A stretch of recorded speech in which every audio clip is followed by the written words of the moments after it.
ઓમ શ્રી ગણેશાય નમઃ. જય શ્રી કૃષ્ણ મિત્રો. આજે આપણે સૂર્યનારાયણના એક ઘોડાની વાત કરીશું. જે સૂર્યનારાયણનો રથ છે એમાં જે ઘોડા હોય છે એની આપણે એક ઘોડાની વાત કરીશું. ખૂબ જ સરસ મજાની આ વાર્તા છે. સ્ત્રી હઠની એક આ વાર્તા છે. સમજવા જેવો વિડીયો છે તો ધ્યાનથી પૂરા મનથી સાંભળજો. વિડીયો સારો લાગે તો લાઈક અને શેર કરવાનું ભૂલશો નહીં. કોમેન્ટ બોક્સમાં એકવાર ભગવાનનું નામ પણ જરૂર લખજો.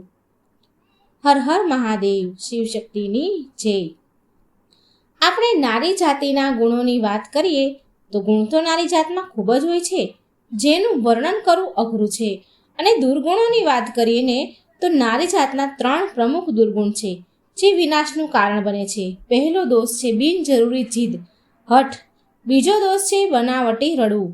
અને ત્રીજો દોષ છે કડવા વેણ, કડવી વાણી બોલવી. દ્રૌપદીજીને એક જીદે મહાભારત કરાવી. બનાવટી રુદનને રાવણના વંશના ભાગલા પાડી દીધા.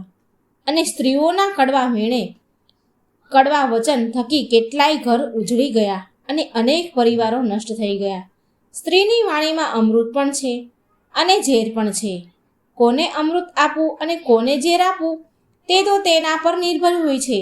પરંતુ જો આપણે સ્ત્રી જાતિના ત્યાગ, પ્રેમ, તપ અને સમર્પણની વાત કરીએ તો તેની પણ કોઈ સીમા નથી. પતિના પ્રાણ બચાવવા હાટું એક પત્ની યમરાજા પાસે પણ પહોંચી જાય છે. અને દોષની વાત કરીએ જ તો પોતાના જ પતિના મૃત્યુનું કારણ પણ સ્વયં બની જાય છે. એવા પણ અનેક દાખલાઓ ઉપલબ્ધ છે. તેવી જ આ એક વાર્તા કથા છે.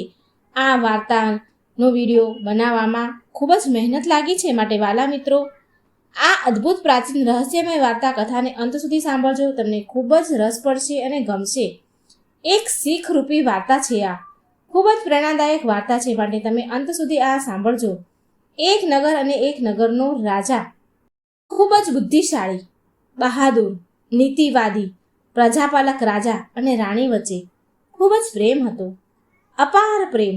તમામ પ્રકારની સુખ સુવિધાઓ ઉપલબ્ધ હતી.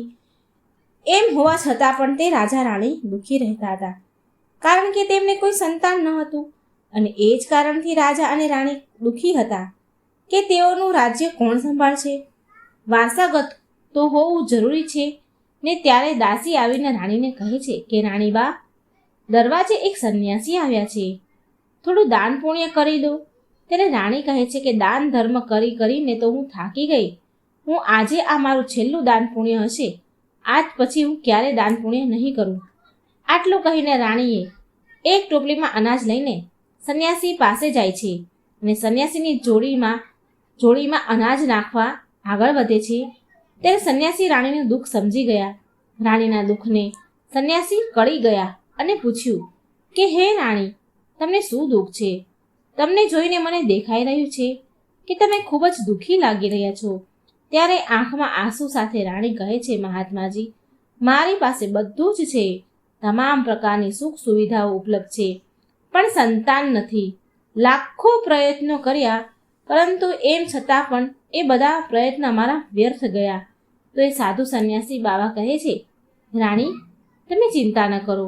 હું તમને પુત્ર પ્રાપ્ત થવા માટે વરદાન આપું છું.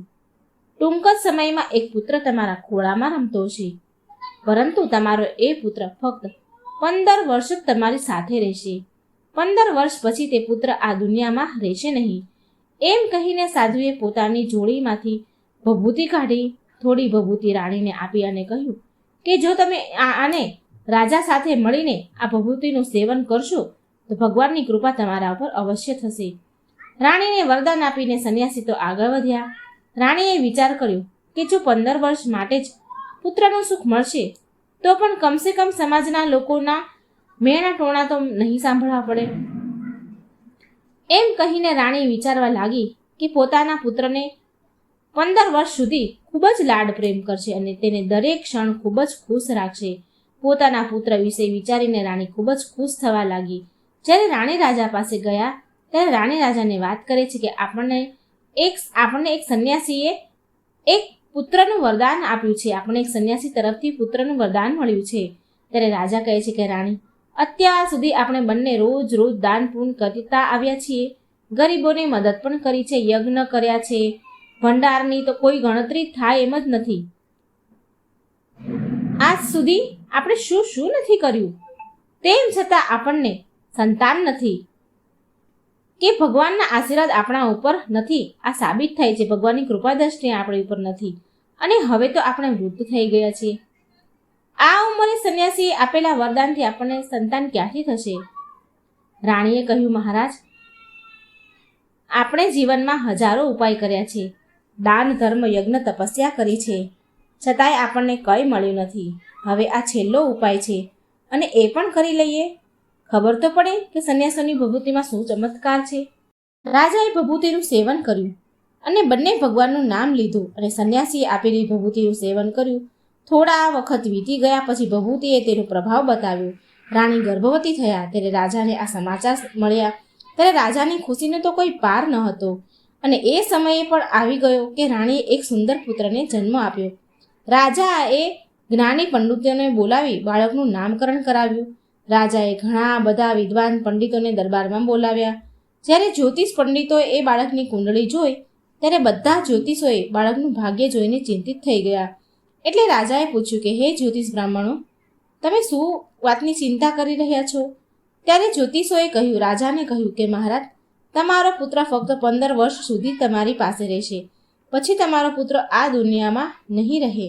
સાધુ સંન્યાસીઓ પણ આ વાત કહી હતી અને હવે જ્યોતિષોએ પણ એના ઉપર આ બધી વાત કરી, એના ઉપર મોહર લગાવી દીધી કે આ વાત સાચી છે. ભગવાનની ઈચ્છા સમજીને રાજા અને રાણી તે બાળકને ઉછેર કરવાનું શરૂ કરે છે. રાજા રાણી વિચાર કરે છે કે નિસંતાન હોવા કરતાં 15 વર્ષ સુધી તો સંતાનનું સુખ મળશે, એ પણ ખૂબ જ સારું. રાજ પરિવારમાં ઉછરીને બાળક મોટો થવા લાગ્યો. ધીમે ધીમે બાળક 5 વર્ષનો થયો. પછી રાજાએ રાજકુંવરને એક વિદ્વાન આચાર્ય પાસેથી શિક્ષા આપવાનું ચાલુ કર્યું અને તેને વેદ અને શાસ્ત્રોનો અભ્યાસ કરાવ્યો. હવે ધીરે ધીરે રાજકુમાર 12 વર્ષનો થઈ જાય છે અને તે જ સમયે રાજાને એક સારી રાજકુમારી મળી ગઈ. તો રાજકુમારના વિવાહ એ રાજકુમારી સાથે કરાવી દીધા. ત્યાં સુધી રાજકુમાર 14 વર્ષનો થઈ જાય છે. પછી એક દિવસ રાજકુમારે તેના પિતાને કહ્યું કે, પિતાજી, મારે આપણા સમગ્ર રાજ્યમાં ફરવું છે. આજ સુધી હું આપણા મહેલની બહાર નથી નીકળ્યો. પુત્રની વાત સાંભળીને રાજા ચિંતામાં પડી ગયા, કારણ કે રાજકુમારનું 14મું વર્ષ શરૂ થયું હતું. હવે કોઈ મોટી દુર્ઘટનાનો, કોઈ અનહોની ઘટના ઘટવાનો ભય હતો. એટલે રાજાએ તેમના ચહેરા પર બનાવટી હાસ્ય સાથે પુત્રને કહ્યું, હા પુત્ર, તારે બહાર જવું જોઈએ. તારે આપણા રાજ્યની મુલાકાત લેવી જોઈએ અને આપણા રાજ્યની પ્રજાના સુખ દુઃખ જોવા જોઈએ કે આપણા રાજ્યની પ્રજા દુઃખી તો નથી ને? કારણ કે બેટા, મારા મૃત્યુ પછી તારે જ આ રાજ્ય સંભાળવાનું છે. તારે આ રાજ્યનો રાજા બનવાનું છે. પણ બેટા, એક વાતનું ધ્યાન રાખજે, તું ગમે તે જોવે, ગમે ત્યાં જાય, ગમે તે કરે, તેની વાત તારી પત્નીને ક્યારેય ન કરતો. એટલે રાજકુમાર કહે છે, ઠીક છે પિતાજી, તમે જે કહેશો તે જ હું કરીશ. રાજકુંવર આખો દિવસ તેની પત્ની સાથે વાતો કરતો, તેની સાથે હસી ખુશીની ક્ષણો વિતાવતો અને રાત્રે બરાબર 12 વાગે એટલે પલંગમાંથી ઉઠીને મહેલની બહાર જાય અને સવાર થતાં પહેલાં આવી જાય અને રાજકુમાર તેના પલંગ પર પાછો સૂઈ જાય છે. તેની પત્ની જાગે છે, જુએ છે તો પલંગ ઉપર રાજકુમાર નથી. એ વિચાર કરે છે કે તેનો પતિદેવ પથારીમાં તો નથી ને, પછી ક્યાં ગયા હશે? પથારીમાં તો છે નહીં, હવે ક્યાં હશે? તે આખા રાજમહેલમાં તપાસ કરે છે, પરંતુ એ રાજકુમાર, તેનો પતિ મળતા નથી. તે ખૂબ જ દુઃખી, હેરાન થઈ જાય છે. આવું બીજી રાત્રે, ત્રીજી રાત્રે, ચોથી રાત્રે આ સિલસિલો ચાલુ જ રહ્યો અને રાજકુમાર રાત્રે 12 વાગે મહેલની બહાર નીકળી જાય અને સવાર થાય ત્યાં એ પહેલાં આવીને પોતાના પલંગ પર સૂઈ જાય. રાજકુંવરની પત્ની વિચારે કે મારા પતિ કોને મળવા જતા હશે, ક્યાં જતા હશે? એના પતિને પૂછવાની એની હિંમત ચાલતી ન હતી. રાજકુમારની પત્ની ખૂબ જ ચિંતામાં પડી ગઈ. એ આખરે મારા પતિ રોજ રાતે કોને મળવા જતા હશે? આવા અનેક પ્રકારના વિચારો રાજકુમારીના મનમાં ચાલી રહ્યા હતા. સાસુ સસરાને કહેવાનું મન તો થયું, પણ કુળની લાજ મર્યાદા વચ્ચે આવતી હતી. એટલે રાજકુમારીની પત્ની આ બાબતે ખૂબ જ વિચારી કરી રહી હતી અને ચિંતામાં રહેવા લાગી. એટલે બધા ચિંતિત રહેવા લાગી. એટલી બધી ચિંતામાં રહેવા લાગી કે કંઈ પણ ખાવા પીવાનું એને મન થતું નહીં. ધીરે ધીરે રાજકુમારી શરીરથી સુકાઈ ગઈ, દુબળી પડી ગઈ, કારણ કે રાજકુમારી તેના પતિની ચિંતા કરતી હતી અને એક સ્ત્રી માટે પોતાના પતિથી મોટી કોઈ ચિંતા નથી હોતી. તે રાજ્યમાં એક વૃદ્ધ માલણ ફૂલ વાળી રહેતી હતી. તે હંમેશા નાની રાણીને જાત જાતના ફૂલ આપવા આવતી હતી. એક દિવસ વૃદ્ધ માલણ ફૂલ આપવા મહેલમાં આવી તો એ વૃદ્ધ મહિલાનું ધ્યાન નાની રાણી પર પડે છે. તો તે નાની રાણીને પૂછે છે કે રાજકુમારીને પૂછે છે કે તમને શું દુઃખ છે? નાના રાણીબા, તમે આટલા દુબળા કેમ છો? કેમ દુબળા પડી ગયા છો? દિવસે ને દિવસે તમારું શરીર સુકાઈ રહ્યું છે. ત્યારે રાજકુમારીએ નાની રાણીએ દિલ ખોલીને બધી જ વાત એ માલણને કહી કે હે વ્રજ માતાજી, હું તમને શું કહું? રોજ રાતે મારા પતિ રાજકુમાર પલંગમાંથી ઉઠીને ક્યાંક જાય છે અને સવારે પાછા આવી જાય છે, સૂઈ જાય છે પલંગમાં. આ કારણે હું ખૂબ દુઃખી છું. મને મનથી ખૂબ જ તકલીફ થાય છે. આ કારણે તો મેં મારો આહાર પણ હવે બંધ કરી દીધો છે. હું પાણી સિવાય કંઈ પણ નથી લેતી, એટલે હું આટલી સુકાઈ રહી છું. રાજકુમારની વાત સાંભળી પછી માલણ રાજકુમારીને કહે છે, ઉપાય બતાવે છે કે દીકરી, તું જે કહું તેમ કર, હું કહું એમ કર. આખી રાત ઊંઘતી નહીં, તું આખી રાત જાગતી રહેજે અને જ્યારે રાજકુમાર ક્યાંક જવા રવાના થાય ત્યારે તું રાજકુમારનો પીછો કરજે કે તે ક્યાં જાય છે અને શું કરે છે, કોને મળે છે. તો એ રાજકુમારીએ નાની રાણી જે હતી એ કહે છે કે માતાજી, મને ઊંઘ આવી ગઈ. તો એ માલણ કહે છે કે તારે જાગવું તો પડશે અને તને ઊંઘ ના આવે એના માટે તું તારા હાથની આંગળી પર ઘા કરી દે અને એમાં થોડું મીઠું ભરી દે. મીઠું તને ખૂબ પીડા આપશે ને તે દર્દના લીધે તને આખી રાત નીંદર નહીં આવે.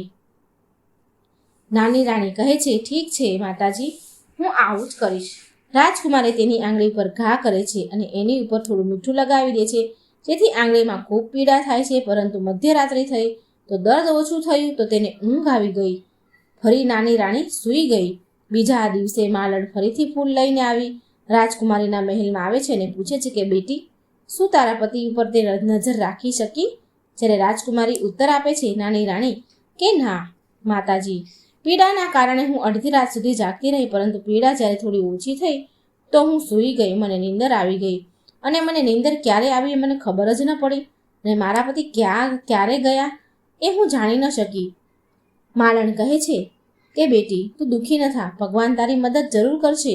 તો આજ રાત્રે તારા હાથ પર ઘાને વધુ મોટો કર અને તેમાં મીઠું વધારે ભરી દે. તને અસહ્ય પીડા થશે, આખી રાત નીંદર નહીં આવે અને જ્યારે તારા પતિ રાત્રે પથારીમાંથી ઉઠે અને રાજમહેલની બહાર જવા લાગે ત્યારે તે જ સમયે તું તારા પતિનો રસ્તો રોકી લેજે, આડી ઊભી રહેજે અને તારા પતિને પૂછજે કે તમે ક્યાં જાઓ છો. રાજકુમારીએ વ્રજમાલણને કહ્યું, ઠીક છે માતાજી, આજ હું એમ જ કરીશ. અને તે રાજકુમારીએ નાની રાણીએ બિલકુલ ઊંઘ ન આવી તે દિવસે એને બરાબર ઘા કર્યો અને એમાં મીઠું ભરી દીધું, એટલે ઊંઘ્યા નહીં. જ્યારે મધરાત્રિ થઈ અને રાજકુમાર ઉઠીને મહેલની બહાર જાય છે કે તેની પત્ની દોડતી આવે છે અને તેનો રસ્તો રોકી લે છે. પૂછે છે, તમે ક્યાં જાઓ છો? તમે આમ અડધી રાત્રે રોજ કોને મળવા જાઓ છો? આજે તમારે મને આ વાત તો જણાવવી જ પડશે. રાજકુમાર કહે છે કે પ્રિય, જો હું આ રહસ્ય તને કહી દઈશ તો હું તને ફરીથી જોવા નહીં મળું. નહીં તો એ નાની રાણી રાજકુમારને કહે છે કે કંઈ વાંધો નહીં, પરંતુ તમે મધ્યરાત્રિએ ક્યાં જાઓ છો તે સત્ય તો તમારે મને જણાવવું જ પડશે. રાજકુમાર એની પત્નીને ખૂબ જ સમજાવે છે, પરંતુ રાજકુમારીની પત્ની માનતી નથી, જીદ કરે છે, હઠ કરે છે અને છેવટે રાજકુમારને એની જીદ આગળ ઝૂકવું જ પડે છે. એ રહસ્ય એ રાજ ઉજાગર કરવા લાચાર બની ગયા. બીજી તરફ રાજકુમારનું 14મું વર્ષ પૂર્ણ થવા આવ્યું હતું અને તેનું 15મું વર્ષ શરૂ થવાનું હતું. રાજકુમાર મનમાં વિચારવા લાગ્યા કે હવે ભગવાનની કૃપાથી જે થવાનું છે તે થવા દો. આમ વિચાર કરીને તે રાજકુમાર મંત્રો ઉચ્ચાર કરે છે. મંત્ર જાપ કરીને પોતાની પત્નીના બંને હાથમાં કેટલાક અનાજના દાણા મૂક્યા અને કહ્યું કે પ્રિય, તારી આ બંને મુઠ્ઠીમાં અનાજના દાણા છે. પહેલાં તારે જમણા હાથની મુઠ્ઠીના દાણા મારી ઉપર ફેંકવાના છે, પછી તને ખબર પડશે કે હું કોણ છું અને બરાબર તે જ સમયે તારે મારી ઉપર ડાબી હાથના મુઠ્ઠીના દાણા ફેંકવાના છે.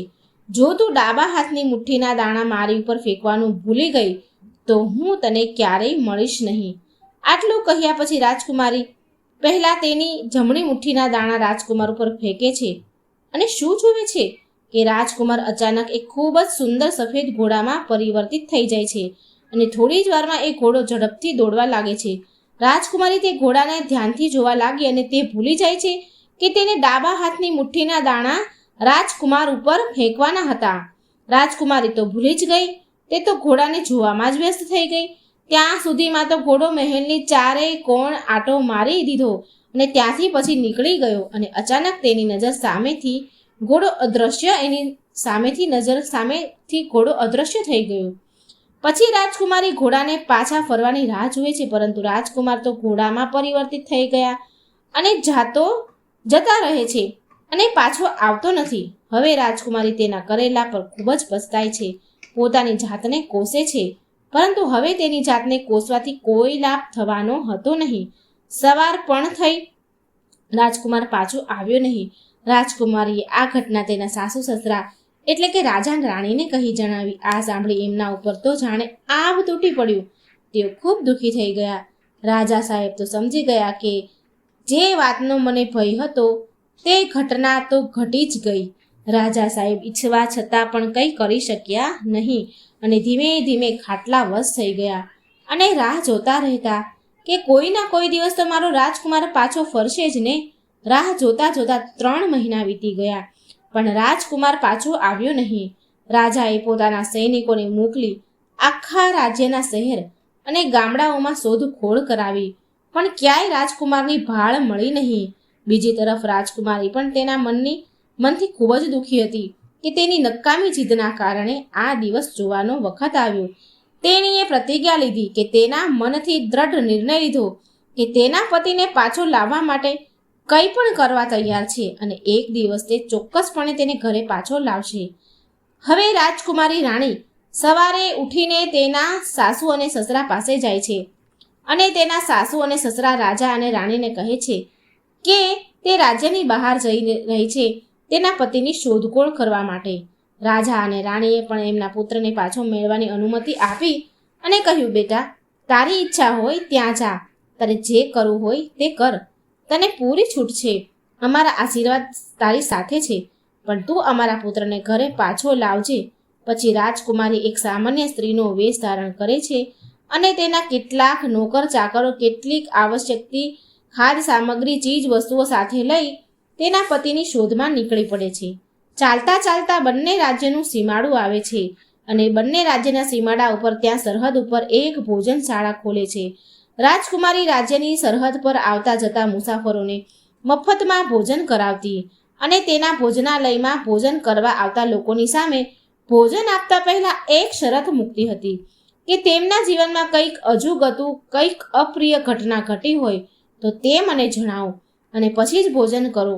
હવે સેંકડો પ્રવાસીઓ રાજકુમારીની ભોજનશાળામાં ભોજન કરવા આવતા અને તેમના જીવનની બનેલી જે કંઈ સારી કે ખરાબ ઘટના ઘટી હોય તે સંભળાવતા અને ભોજન કરીને પછી તેઓ ચાલ્યા જતા. પરંતુ રાજકુમારીને એના કામની વાત સાંભળવામાં આવતી નથી. તેને ઝંખના રહેતી હતી. આ રીતે ઘણા દિવસો વીતી ગયા. આ દરમિયાન એક બીજી ઘટના ઘટી કે જે વૃદ્ધ માલણ, જે નાની રાજકુમારી રાણી હતી, એને ફૂલ લાવી આપતી હતી, ફૂલ લઈને આવતી હતી એના માટે. તો એક તેને પુત્ર હતો. પુત્ર અને વહુ સવારે કામ કરવા જતા અને સાંજે પાછા આવતા. એમને એક 3 વર્ષનો બાળક પણ હતો. પુત્ર અને વહુ સવારે કામ પર જતા તો તેઓ તેમની પુત્રની સંભાળ રાખવાની જવાબદારી તેમની માતાજીને સોંપતા, કારણ કે વૃદ્ધ માતાજી ઘરે એકલા રહેતા હતા અને તેનો પુત્ર અને વહુ કામ પર જતા અને દરરોજ એ વૃદ્ધ માતાજી તેના પુત્રને ખવડાવે, રમાડે. તે વૃદ્ધ માતાજીને પાન ખાવાની આદત હતી અને એક દિવસ જ્યારે વૃદ્ધ માતાજીએ તેની થેલીમાં હાથ નાખ્યો તો જોયું કે તેની થેલીમાં પાન ન હતું. વૃદ્ધ માતાજીએ જે માલણ હતા તે પાન ખાવાની તેને તીવ્ર ઈચ્છા થઈ કે જો હું પાન નહીં ખાઉં તો મારો દિવસ કેવી રીતે પસાર થશે. આમ વિચાર કરી કે મારો પુત્ર અત્યારે રમી રહ્યો છે નાનો, હું નજીકમાં કોઈ દુકાને જઈને પાન લઈ આવું. આમ વિચાર કરીને તે વૃદ્ધ માલણ પાડોશની દુકાનમાં પાન લેવા ગયા. ત્યારે વૃદ્ધ માતાજી પાન લેવા ગયા તો પાન લઈને પાછા ફરવામાં એને મોડું થઈ ગયું. સમય થોડો વધારે લાગી ગયો. ત્યાં સુધીમાં તો એ માતાજીનો જે છોકરાનો છોકરો નાનો હતો, પુત્ર વધુ પણ ઘરે આવી ગયા અને તેઓએ જોયું કે તેમનો બાળક ઘરે એકલો રડી રહ્યો છે. પોતાના બાળકને એકલા જોઈને પુત્ર અને વહુને ખૂબ જ ગુસ્સો આવ્યો, કારણ કે એણે એની સાસુને, એ વૃદ્ધ માલણને છોકરાની જવાબદારી સોંપી હતી અને એકલો મૂકીને એ પાન લેવા જતા રહ્યા એ છોકરાને મૂકીને. એટલે એમના છોકરાને અને વહુને બહુ ગુસ્સો આવ્યો, ગુસ્સાથી લાલ પીળા થયા. ત્યાં સુધીમાં તો વૃદ્ધ માતાજી પાન લઈને ઘરે આવ્યા. ત્યારે પુત્રએ પૂછ્યું કે માં, તું આમ એકલા બાળકને મૂકીને ક્યાં ગઈ હતી? માલણ બોલ્યા કે બેટા, તને તો ખબર છે કે મને પાન ખાવાની આદત છે, ટેવ છે મને, તો હું પાડોશની દુકાનમાં પાન લેવા માટે ગઈ હતી. દીકરાએ કડક શબ્દોમાં સૂચના આપી કે માં, આજ પછી તું મારા દીકરાને એકલું મૂકીને ક્યાંય ન જતી. કહે છે, સારું બેટા, ફરી આવી ભૂલ નહીં થાય. બીજા દિવસે વૃદ્ધ માતાજી તે વાત ભૂલી ગયા અને ફરીથી પાન લેવા ગયા. ત્યારે તેનો દીકરો ને વહુ કામ પરથી પાછા આવ્યા. ત્યારે તેમણે જોયું કે તેનું બાળક ફરીથી એકલો રડી રહ્યું છે. આ દ્રશ્ય જોઈને વૃદ્ધ માતાજીના દીકરાએ અને વહુએ ગુસ્સાની એની કોઈ સીમા ન રહી. એટલે વૃદ્ધ માતાજીએ માલણને ઘરની બહાર કાઢી મૂક્યા અને દરવાજો બંધ કરી દીધો. હવે એ વૃદ્ધ માલણ રાત્રે ઘરની બહાર એકલી બેસી રડતી હતી. જ્યારે તેના દીકરા અને વહુએ દરવાજો ન ખોલ્યો ત્યારે અંતે થાકીને વૃદ્ધ માલણ આગળ ચાલવા લાગ્યા. ધીમે ધીમે જંગલ તરફ જઈ રહ્યા હતા.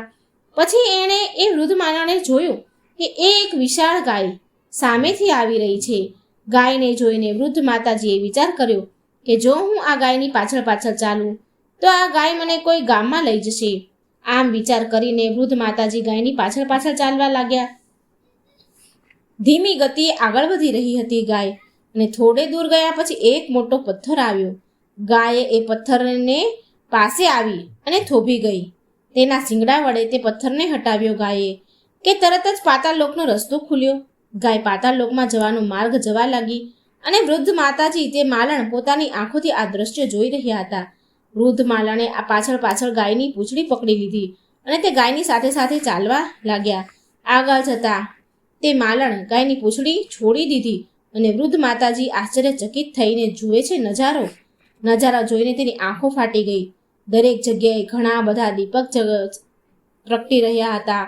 મોટા મોટા દીપક ઝગમગી રહ્યા હતા અને તેમાંથી વિવિધ પ્રકારના પ્રકાશ નીકળી રહ્યા હતા. એક અદ્ભુત ઘટના ઘટે છે અને તે જ સમયે એક અદ્રશ્ય વ્યક્તિ આવે છે અને તે ગાયને સાંકળથી બાંધે છે અને દૂધ દોવા લાગે છે. આ દ્રશ્ય જોઈને વૃદ્ધ માલણ ખૂબ જ ડરી ગયા. મનમાં વિચાર કરે છે કે આજે હું ક્યાં અટવાઈ ગઈ. વૃદ્ધ માતાજી સંતાવા માટે એને કોઈ જગ્યા શોધે છે અને કોઈ ખૂણો શોધી અને સંતાઈ જાય છે.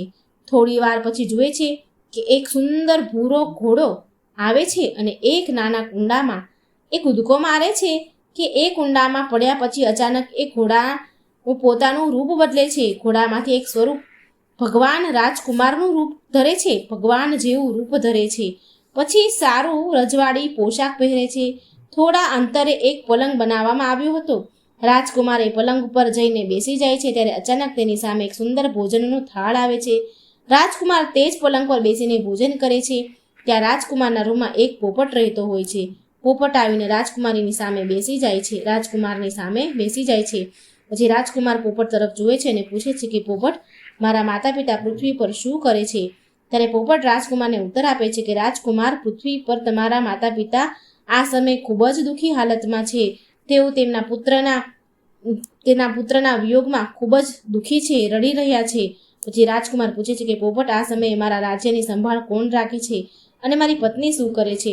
પછી પોપટ કહે છે કે તમારું રાજ્ય તમારો પ્રધાન ચલાવી રહ્યો છે અને તમારી પત્ની રાજકુમારીએ રાજ્યના સીમાડા ઉપર ભોજનશાળા ખોલી છે અને ત્યાં આવતા જતા પ્રવાસીઓને ભોજન કરાવે છે. ત્યાં ભોજન કરવા આવતાઓને પોતાની કામની વાત પૂછે છે અને પછી તેમને મફતમાં ભોજન કરાવે છે. આ બધું જોઈને વૃદ્ધ માલણ આશ્ચર્ય એનો કોઈ પાર ન રહ્યો. તેને ભૂખ કે તરસની પણ ખબર ન હતી. હવે તે શું કરવું તે સમજી શકતી ન હતી. આખી રાત આ રીતે પસાર થઈ. સવારે રાજકુમાર ફરીથી ઘોડામાં પરિવર્તિત થઈ ગયા અને ઘોડો ક્યાં ગયો તે વૃદ્ધ માતાજીને ખબર ન પડી. પછી પાતાળ લોકમાંથી બહાર નીકળવા દોડતી ગાય આવી અને એને પછી વૃદ્ધ માતાજીએ વિચાર કર્યો કે હું આ ગાય સાથે પાતાળ લોકમાં આવી છું, તો તેથી હવે મારે આ ગાયની સાથે જ બહાર જવું જોઈએ, નહીં તો ખબર નહીં મારે સાથે શું ઘટના ઘટી શકે છે. પછી એ વૃદ્ધ માલણ તે ગાયની પાછળ દોડી અને ઝડપથી ગાયનું પૂંછડું પકડ્યું અને ગાયની સાથે સાથે પૃથ્વી પર આવી અને તે પાતાળ લોકની બહાર નીકળી જાય છે. પછી પાતાળ લોકનો રસ્તો પથ્થરથી ફરીથી બંધ થઈ ગયો. ગાય તો જંગલ તરફ ગઈ, પણ તે દ્રશ્યો જોઈને તે વૃદ્ધ માલણ ખૂબ જ ગભરાઈ ગયા હતા.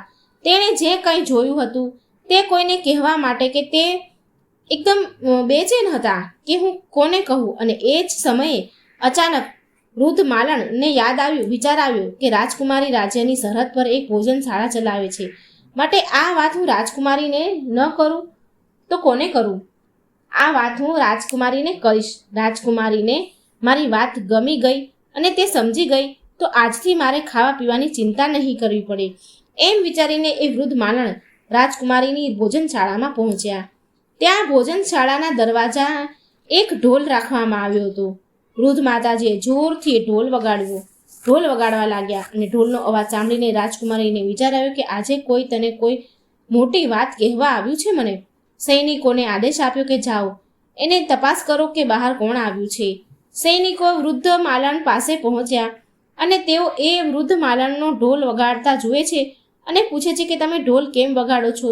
તો વૃદ્ધ માલણ કહે છે કે મેં સાંભળ્યું છે કે અહીં ભોજનશાળામાં ભોજન મફતમાં મળે છે, એટલે હું તમારી પાસે ભોજનશાળામાં ભોજન કરવા માટે આવી છું. તો સૈનિકોએ જવાબ આપ્યો કે માતાજી, તમને ભોજન તો મળશે, પણ એ માટે તમારે કંઈ નવી વાત કરવી પડશે.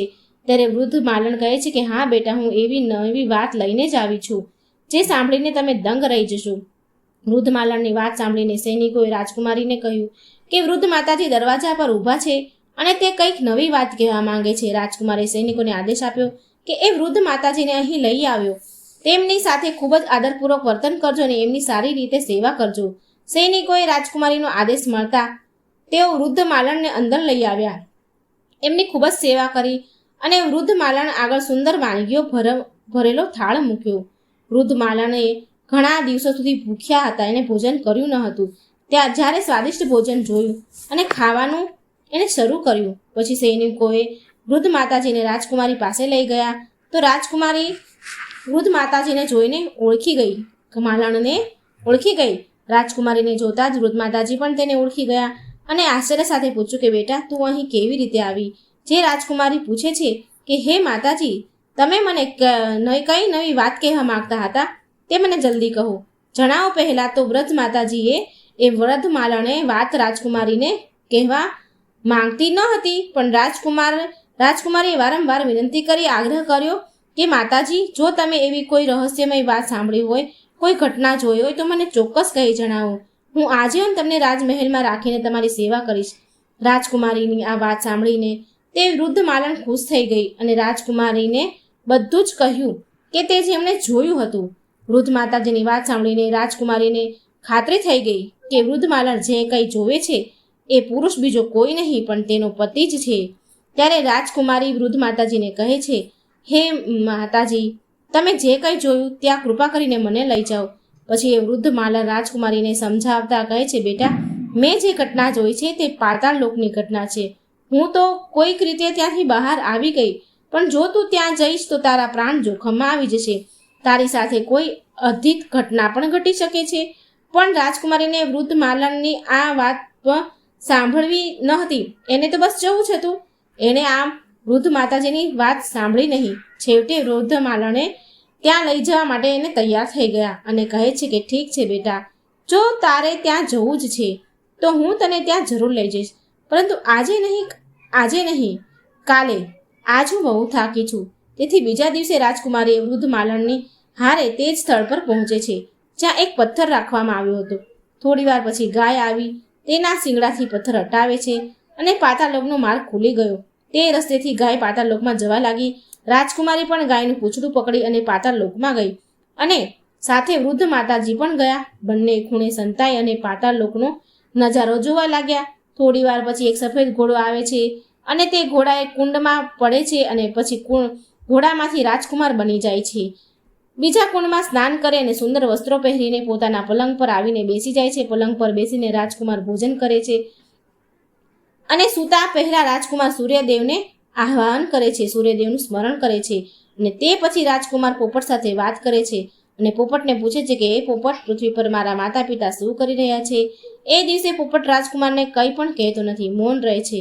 પોપટ કંઈ બોલતો નહીં તો રાજકુમારને શંકા થવા લાગે છે કે બધું બરાબર નથી. રાજકુમારે પોપટ સાથે વાત કરવાનું બંધ કરી દીધું અને બીજી તરફ વૃદ્ધ માલણ અને રાજકુમારી આ દ્રશ્ય જોઈ રહ્યા હતા. પછી રાજકુમારીથી ધીરજ ન રહેવાયું નહીં. તે તરત જ દોડતી તેના પતિ પાસે ગઈ અને રાજકુમાર જે પલંગ પર સૂતો હતો, રાજકુમારી તેના પતિના પગને સ્પર્શ કરવા આગળ વધી તો રાજકુમાર તેને જોઈ ગયો અને જોઈને તેની પત્નીને ઓળખી ગયો. તે તરત જ થોડો પાછો હટી ગયો અને બોલ્યો કે નહીં રાજકુમારી, મને સ્પર્શ કરશો નહીં તો મોટો સર્વનાશ થશે. પછી રાજકુમારી થોડી પાછળ હટી અને તે ક્ષણે રાજકુમારી તેના બંને હાથ જોડી અને રાજકુમારને તેની ભૂલ માટે પસ્તાવો વ્યક્ત કરે છે, માફી માંગે છે અને તેની ભૂલ માટે માફી માંગી. રાજકુમારીએ કહ્યું કે પતિનાથ, મારે તમને પૂછવું ન જોઈતું હતું, પણ મેં જીદ કરી તમને મજબૂર કર્યા, એટલે તો હજી સુધી હું સજા ભોગવી રહી છું. આજે હું મારી ભૂલનો પસ્તાવો કરી રહી છું અને મારી ભૂલ હું સ્વીકાર કરું છું. મને ક્ષમા કરો રાજકુમાર, મને મારી ભૂલની સજા મળી ગઈ છે. હવે કૃપા કરી અને આપ મારી સાથે ઘેર આવો. તમારા માતા પિતા તમારા વિરહમાં અડધા થઈ ગયા છે. તમારી ચિંતા કરીને તમારા માતા પિતા હવે ખોરાક અને પાણી લેવાનું પણ બંધ કરી દીધું છે. તેમનું શરીર સુકાઈને કાંટો બની ગયું છે. તમારા વિના તમારી પ્રજા પણ ઘણી ઉદાસ છે. આખા નગરના લોકો ખૂબ જ ચિંતિત છે. તમારી પ્રજા તમારા વિના સુખી નથી. ત્યારે રાજકુમારીને કહે છે કે તમે ખૂબ જ મોટી ભૂલ કરી છે. હવે ફરીથી આવી ભૂલ કરશો નહીં. તો હજી તો હું તમને દેખાઉં છું અને પછી તો દેખાઈશ પણ નહીં. રાજકુમારની વાત સાંભળીને રાજકુમાર જોરથી રડવા લાગે છે. રાજકુમાર કહે છે કે હે પ્રિય, તું મને પાછું મેળવવા માંગે છે તો તારે એક કામ કરવું પડશે અને આ કામ તારે એકલીએ કરવું પડશે અને આ કામ ઘણું મુશ્કેલ છે, સરળ નથી. ત્યારે રાજકુમારી રાજકુમારને કહે છે કે હવે તમને પાછા પામવા માટે હું ગમે તેટલું મુશ્કેલ કામ હોય તો પણ ચોક્કસ પાર પાડીશ. તો રાજકુમાર કહે છે, રાણી, તમે આ પાતાળ લોકમાંથી જાઓ. એક વિશાળ ગાઢ જંગલ છે અને એવા 6 વિશાળ જંગલો વટાવી અને જ્યારે તમને 7મું જંગલ તમે પહોંચશો, 7મા જંગલે, ત્યારે તે જંગલની વચ્ચે એક પીપળાનું ઝાડ છે. તમે એ પીપળાની આજુબાજુના પાંદડા અને ઝાડીઓ બધું કાપીને ફેંકી દેજો અને તે જગ્યાને સ્વચ્છ મેદાન બનાવી દેજો. તે સ્થળે જંગલી હિંસક જાનવરો પણ છે, જેમ કે સિંહ, દીપડો, રીંછ, ચિત્તો. તમારે એ પ્રાણીઓથી પણ સચેત અને સાવધાન રહેવું પડશે અને તે જગ્યા ઉપર ગંગાજળ છાંટી અને શુદ્ધ કરી એ જગ્યા છાણથી લીપજો અને પછી તમે ત્યાં ખૂબ જ એક સુંદર રંગોળી બનાવજો. પછી તે જ જગ્યાએ બેસીને પૂજા કરજો અને તે પછી તે પીપળાના પણ પૂજા કરજો, પીપળાના ઝાડની પણ પૂજા કરજો. આ કાર્ય બપોર પહેલા કરવું પડશે. તમારે તે જગ્યાએ બેસીને શ્રદ્ધાપૂર્વક સૂર્યનારાયણનું આવાહન કરજો, તેમના જાપ કરવા પડશે. પછી પ્રસન્ન થઈને સૂર્યનારાયણ તે સ્થાન પર પ્રગટશે. એટલે પ્રગટ થાય પછી સૂર્યનારાયણ તે સ્વચ્છ સ્થાનને જોઈને ખૂબ જ પ્રસન્ન થશે અને કહેશે કે જેણે આ કાર્ય કર્યું છે હું તેને ઈચ્છિત વરદાન આપીશ. પછી તમે સૂર્યનારાયણના રથનો ડાબો ઘોડો વરદાનમાં માંગી લેજો.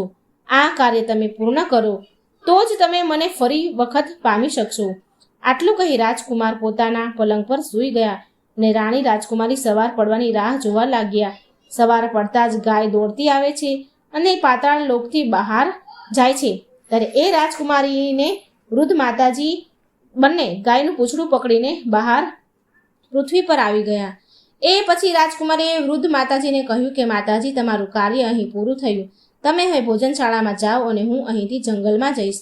પછી રાજકુમારી જરૂરી ચીજ વસ્તુઓની લઈ રક્ષા માટે શસ્ત્રો જેવા કે હાથમાં તલવાર લઈ અને રાજકુમારી 6 જંગલોને પાર કરી અને 7મા જંગલમાં પહોંચ્યા. સર્વપ્રથમ તો રાજકુમારી ત્યાં રહેતા સિંહ, દીપડા, રીંછ અને અન્ય પ્રાણીઓને ભગાડે છે. પછી તે જગ્યાને સાફ કરી નાખે છે, ગંગાજળનો છંટકાવ કરે છે, પછી છાણથી લીપી અને ત્યાં રંગોળી પૂરે છે અને પછી જેમ રાજકુમારે કહ્યું તેવી જ રીતે ધ્યાન કરવા બેસે છે. સૂર્યનારાયણનું સ્મરણ કરે છે, આવાહન કરે છે અને બરાબર 12 વાગે છે તો સૂર્યનારાયણ રથ અને એ જ વૃક્ષની પાસે આવીને અટકે છે. જ્યારે સૂર્યનારાયણ એ રથમાંથી નીચે જુએ તો ત્યાં પવિત્ર વાતાવરણ જોઈને પોતે સૂર્યનારાયણ ખૂબ જ પ્રસન્ન થઈ ગયા અને કહ્યું કે જેણે પણ આ કાર્ય કર્યું છે તેને હું ઈચ્છિત વરદાન આપીશ. સૂર્યનારાયણ નીચે આવ્યા તો રાજકુમારે તેમની સમક્ષ જઈ અને હાથ જોડીને ઊભી રહી અને કહ્યું કે હે પ્રભુ, આ સ્થળને સ્વચ્છ મેદાન મેં કર્યું છે. તો સૂર્યનારાયણ કહે છે કે તારું આ કાર્ય જોઈને હું ખૂબ પ્રસન્ન થયો છું. જે માંગવું હોય તે વરદાન માંગી લે. ત્યારે રાજકુમારીએ માંગણી કરી કે હે સૂર્યદેવ, હે પ્રભુ, મને તમારા રથનો ડાબો ઘોડો આપો. ત્યારે સૂરજનારાયણ કહે છે કે ના, હું તને બીજું કંઈ પણ આપી શકું છું, પણ મારા રથનો ડાબો ઘોડો હું તને નથી આપી શકતો. મારી પાસે મારા રથ સિવાય બીજા 12 ઘોડા છે. જો તું ઈચ્છે તો તેમાંથી કોઈ પણ ઘોડો માંગી લે, પણ હું આ રથનો ડાબો ઘોડો તને નથી આપી શકતો. તું ભલે મારા રથનો જમણો ઘોડો માંગી લે. પણ સૂર્યદેવના ના પાડવા છતાં પણ રાજકુમારી રથનો ડાબો ઘોડો વારંવાર માંગતી રહી અને તે કહેવા માંડી કે હે મહારાજ, હે પ્રભુ, જો તમે મને તમારા રથનો ડાબો ઘોડો નહીં આપો તો હું મારા પ્રાણની આહુતિ આપી દઈશ. રાજકુમારની વાત સાંભળીને સૂર્ય ભગવાન ખૂબ જ મજબૂર થઈ ગયા, કારણ કે સૂર્યદેવ રાજકુમારીને વચન આપ્યું હતું કે આપેલા વચનથી પાછી પાની તો હવે કરી શકાય નહીં. છેવટે સૂર્યનારાયણે કહ્યું કે ઠીક છે બેટા, મારા રથનો ડાબો ઘોડો તને આપ્યો, પણ એ ઘોડો અહીં નથી, પાતાળ લોકમાં છે. તારે પાતાળ લોકમાં જવું પડશે. રાજકુમારે કહ્યું કે હે સૂર્યદેવ, હું ક્યાંય પણ જવા તૈયાર છું. પછી સૂર્યદેવ તો વરદાન આપીને અંતર્ધ્યાન થઈ ગયા. રાજકુમારી પછી વૃદ્ધ માલણ પાસે જાય છે અને કહે છે કે આપણે હવે છેલ્લી વખત પાતાળ લોકમાં જવું પડશે. સાંજ પડતા રાજકુમારી અને માલણ એ પથ્થર હટાવે છે અને આવીને ઊભા રહી જાય છે. સાંજ પડે એટલે ગાય આવી. ગાયે તેના શિંગડાથી પથ્થર હટાવ્યો અને પથ્થર હટતા જ પાતાળ લોકનો દરવાજો ખુલ્યો. રાજકુમારી અને વૃદ્ધ માતાજી ગાયનું પૂંછડું પકડી અને પાતાળ લોકમાં આવ્યા. ત્યારે ભોજન કરીને રાજકુમાર પોપટની સાથે વાતો કરી રહ્યા હતા.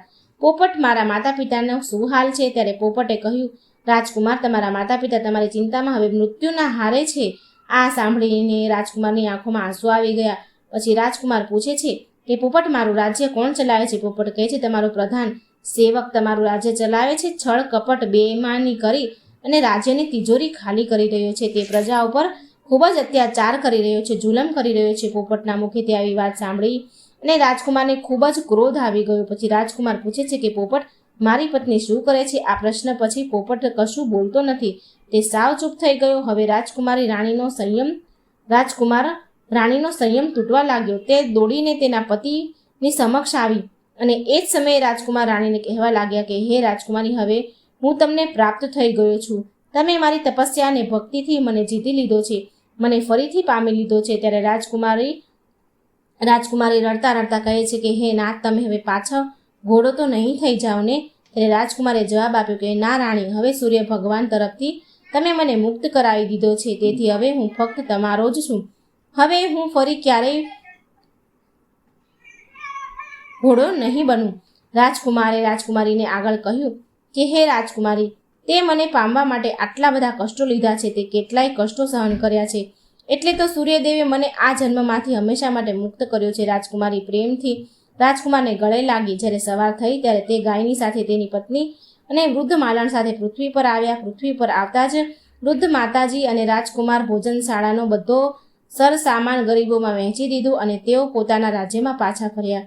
રાજકુમારને જોઈને પ્રધાન ખૂબ જ ચિંતિત થઈ ગયો. એણે તો વિચાર કર્યો હતો કે રાજાને કોઈ પુત્ર નથી અને રાજા તો હવે વૃદ્ધ થઈ ગયા છે, માટે હવે આ રાજ્ય તો એનું જ છે. હવે રાજકુમારને તે પ્રધાનને પકડી લે છે, જેલમાં કેદ કરાવી દે છે. તે પ્રધાનને તેણે પોતાના સિંહાસનને સંભાળ્યું અને બધું જ કાર્યભાર પોતાના હાથમાં લઈ લીધો. પછી રાજકુમાર તેમના વૃદ્ધ માતા પિતાને મળવા જાય છે અને જુએ છે કે પોતાના પુત્રના વિરહમાં માતા પિતા સંપૂર્ણપણે સુકાઈ ગયા હતા. રાજા અને રાણીની આંખમાંથી તો આંસુઓની ધારા વહેવા લાગી. તેમની વધતી ઉંમર અને પુત્રના વિરહના કારણે બંને વૃદ્ધ થઈ ગયા હતા અને પુત્રને જોતા તેમના શરીરમાં એક નવી ઉર્જા, એક નવી શક્તિ આવી ગઈ. તેઓ તરત જ તેમના પુત્રને ભેટી પડ્યા. રાજા અને રાણીની અંદર અચાનક જીવ આવી ગયો. થોડા દિવસો પછી તે પથારીમાં ઉઠીને ફરવા લાગ્યા. પછી રાજકુમારના પાછા ફરવાના સમાચાર સમગ્ર રાજ્યમાં ફેલાઈ ગયા અને રાજકુમાર રથ પર બેસી અને તેમની પ્રજાને દર્શન આપે છે અને વચન આપે છે કે હવે પછી તમારી ઉપર કોઈ જુલમ નહીં કરે, કોઈ અત્યાચાર નહીં કરે. મારા માતાજી વૃદ્ધ માતા પિતા અને અક્ષમ થયા તો અમારા દુષ્ટ મંત્રીએ તેમની ઈચ્છા વિરુદ્ધ તમને બંદી બનાવી દીધા હતા. અસક્ષમ હતા મારા માતા પિતા, માટે તમારે આટલું કષ્ટ ઉપાડવું પડ્યું, પણ હવે હું આવી ગયો છું. પછી રાજા અને રાણી પુત્રને બધું રાજપાટ સોંપી અને ભગવાનની ભક્તિમાં લાગી ગયા. ને વૃદ્ધ માતાજી જે માલણ હતા તે રાજકુમારીએ પોતાના વચન અનુસાર રાજમહેલમાં તેને રાખી લીધા અને એમની સેવા કરવાની ખાતરી આપી. બીજી તરફ રાજકુમાર પોતાની પ્રિય રાણી સાથે રાજી ખુશીથી તે પોતાનું જીવન જીવવા લાગે છે. આ વાર્તાનો તાત્પર્ય એ છે કે જો સ્ત્રી તેના પતિ પ્રત્યેની સાચી ભક્તિ હોય તો વિધાતાના લેખને પણ બદલી શકે છે. પતિવ્રતા સ્ત્રીઓએ તો બ્રહ્માંડના મોટા મોટા દેવોને પણ તેમના વશમાં કરી લીધા હતા. રાજકુમાર તેની પત્નીને સમજાવે છે કે સ્ત્રીઓમાં આ સૌથી મોટી ખામી છે કે જો તેઓ કંઈક કરવા માટે જીદ કરે છે તો પછી તેઓને ગમે તેટલી મોટી કિંમત કેમ ન ચૂકવવી પડે પણ તે પોતાની જીદને પૂરી જ કરાવે છે. હે રાણી, જો તમે જીદ ન કરી હોત તો હું તમારાથી અળગો ન થયો હોત. જો આપણે નારી જાતિના ગુણોની વાત કરીએ તો ગુણ તો નારી જાતિમાં ખૂબ જ હોય છે, જેનું વર્ણન કરવું પણ અઘરું છે. અને દુર્ગુણોની વાત કરીએ તો નારી જાતિના 3 પ્રમુખ દુર્ગુણ છે. વિનાશનું કારણ બને છે. પહેલો દોષ બિનજરૂરી જીદ હઠ, બીજો દોષ બનાવટી રડવું અને ત્રીજો દોષ કડવા વેણ કડવી વાણી. દ્રૌપદીજીની એક જીદે મહાભારત કરાવી દીધું. સુરપંખાના બનાવટી રડવાના કારણે રાવણનો વંશ થયો અને સ્ત્રીઓના કડવા વેણ કડવી વાણી થકી કેટલાય ઘર ઉજળી ગયા અને અનેક પરિવારો નષ્ટ થઈ ગયા. સ્ત્રીની વાણીમાં અમૃત પણ છે અને ઝેર પણ છે. કોને અમૃત આપવું, કોને ઝેર આપવું, એ તો સ્ત્રી પર જ નિર્ભર છે. જો મિત્રો તમને આ વાર્તા ગમી હોય, સૂર્યનારાયણના ડાબા ઘોડાની વાર્તા હતી. રથનો જે ઘોડો હોય એમાં ડાબી બાજુના ઘોડા હોય એની આ વાર્તા હતી. તમને વિડીયો પસંદ આવ્યો હોય તો લાઈક અને શેર કરવાનું ભૂલશો નહીં. જય શ્રી કૃષ્ણ. રાધે રાધે. Thank you.